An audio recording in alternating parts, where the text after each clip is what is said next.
Shalom, perkenalkan nama saya Martina Kelbulan.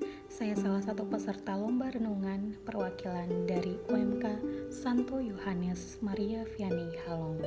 Di sini saya akan membacakan firman Tuhan dan setelah itu saya akan masuk pada renungan. Semoga Tuhan beserta kita sekarang dan selama-lamanya. Inilah Injil Tuhan kita Yesus Kristus menurut Markus. Dimuliakanlah Tuhan. Lalu ia berkata kepada mereka, "Pergilah ke seluruh dunia, beritakanlah Injil kepada segala makhluk. Siapa yang percaya dan dibaptis akan diselamatkan, tetapi siapa yang tidak percaya akan dihukum. Tanda-tanda ini akan menyertai orang-orang yang percaya. Mereka akan mengusir setan demi namaku. Mereka akan berbicara dalam bahasa-bahasa yang baru bagi mereka.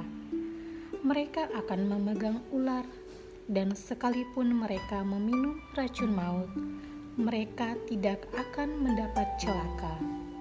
Mereka akan meletakkan tangannya atas orang sakit, dan orang itu akan sembuh." Sesudah Tuhan Yesus berbicara demikian kepada mereka, terangkatlah ia ke sorga, lalu duduk di sebelah kanan Allah.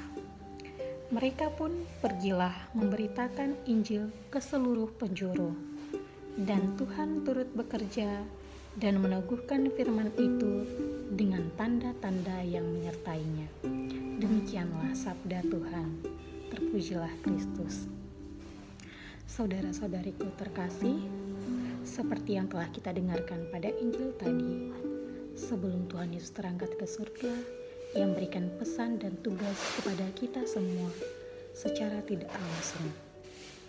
Begitu besar kasih Tuhan Yesus Kristus kepada kita, sehingga Ia mau mengorbankan nyawanya dan mau melawan maut sehingga bangkit dari kematian. Pada Injil tadi Ia memberikan tugas kepada ke-11 muridnya, seperti telah tertera pada ayat 15, yaitu pergilah ke seluruh dunia, beritakanlah Injil kepada segala makhluk. Tuhan tidak memberikan tugas itu hanya kepada muridnya, tetapi juga kepada kita semua. Kita semua yang telah dibaptis seperti yang telah dikatakan pada ayatnya yang ke-16. Siapa yang percaya dan dibaptis akan diselamatkan, tetapi barang siapa yang tidak percaya akan dihukum. Kita yang telah percaya dan telah dibaptis ini mempunyai tugas yang sama dengan ke-11 murid itu, bahwa kita juga harus memberitakan Injil kepada sebanyak mungkin makhluk di dunia ini. Apakah kita sebagai orang yang telah percaya akan diam saja melihat teman-teman atau saudara-saudari kita yang tidak mengenal Allah, tidak mengenal apa itu Injil? Jika kita menyayangi orang-orang tersebut, tentu saja kita tidak akan membiarkan hal itu terjadi. Kita akan merangkul mereka, kita akan mengajak mereka mengenal siapa itu Allah dan apa itu Injil. Jangan takut untuk memberitakan Injil, sebab pada ayatnya yang ke-16 dan ke-17 telah tertera, tanda-tanda ini akan menyertai orang-orang yang percaya. Mereka akan mengusir setan-setan demi namaku. Mereka akan berbicara dalam bahasa-bahasa yang baru bagi mereka. Mereka akan memegang ular, dan sekalipun mereka minum racun maut, mereka tidak akan mendapat celaka. Mereka akan meletakkan tangannya atas orang sakit, dan orang itu akan sembuh. Jangan takut dan jangan goyah. Apapun itu, majulah dan beritakanlah Injil. Tidak ada pencobaan yang melebihi batas kemampuan kita. Tuhan akan senantiasa menyertai kita. Ia akan memberikan mujizat-mujizat dari setiap pencobaan yang kita alami saat akan memberitakan Injil. Salah satu orang yang bisa kita jadikan contoh dan panutan untuk tetap teguh memberitakan Injil adalah Santo Fransiskus Xaverius.